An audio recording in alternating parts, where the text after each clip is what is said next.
Hey guys, Chaz Works here with Go Guitar Live, and today I'm going to talk about a few inexpensive things that I think every guitar player should own, and I'll tell you why. Alright, first is one of these collapsible guitar stands. It collapses down. I like that. I like that it's easy to take on the go. Just slide it down, tighten down the little screw, and you got yourself a little acoustic stand. The guitar sits here, rests on there. Another one is I have an Ultimate stand. It collapses down. Works for both electric and acoustic pretty well. Just kind of opens up. It's got a locking mechanism down there, some little feet to hold your guitar, and then your neck right there. It also, this is so cool, it holds your picks. Pretty neat, right? I think you can fit about 4 or 5 of them on there. So, bonus, I love that thing. Everyone should have a capo. Should have a capo. There's so many songs that use capos with these open strings and different tunings and whatnot. You should go out and get 2 of these.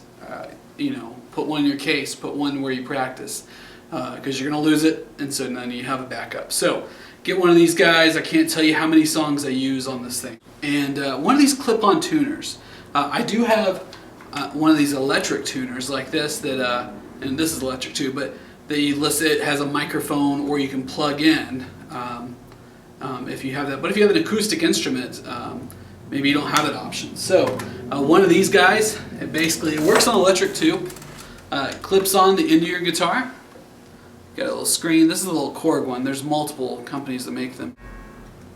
There you go. So I'm a little flat. So the cool thing about this is it catches the vibrations of your guitar to tune with, not a microphone. So I think that's kind of neat, and it's really small. So, and I think it was under $20, maybe 15 bucks when I bought it.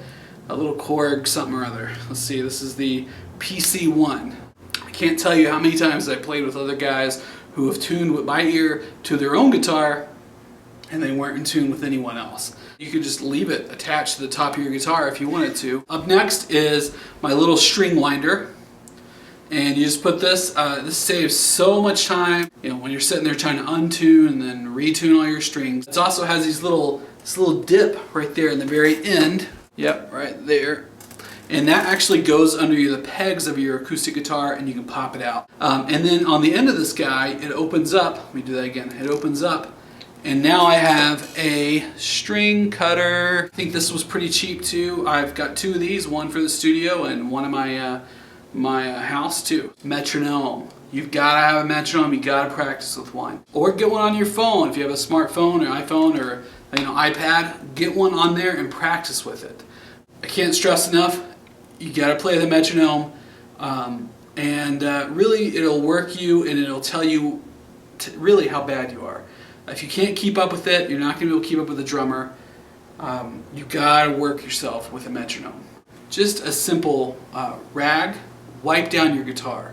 Don't be disgusting. Wipe it down when you're done. Some of you guys out there have a really, you sweat a lot when you play, and you're getting a lot of those salts and oils and dead skin all over that neck. And it's really eating away at the metal, the frets on there. And when you change your strings, get some lemon oil and just put it all over your guitar, and then wipe it off. There's certain ones you can buy at guitar stores across the country.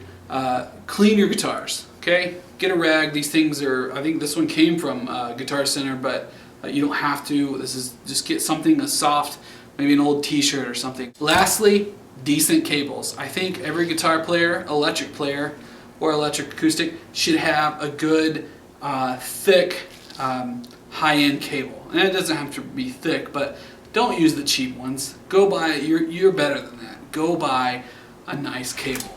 This is the Monster cable. They get a lot of flack from everybody, but I really think this one sounds good. It keeps the high end. You'll notice if you plug directly into your amp and use the cheapest cable you have, and then use a really expensive cable, you'll hear a lot of the highs gone on your cheap cable. I've also got a Planet Waves one. This one's a little bit longer. The longer the cable, the more of a signal loss you're going to have. But I think this one, I don't know the model numbers of these things. I just know what they look like.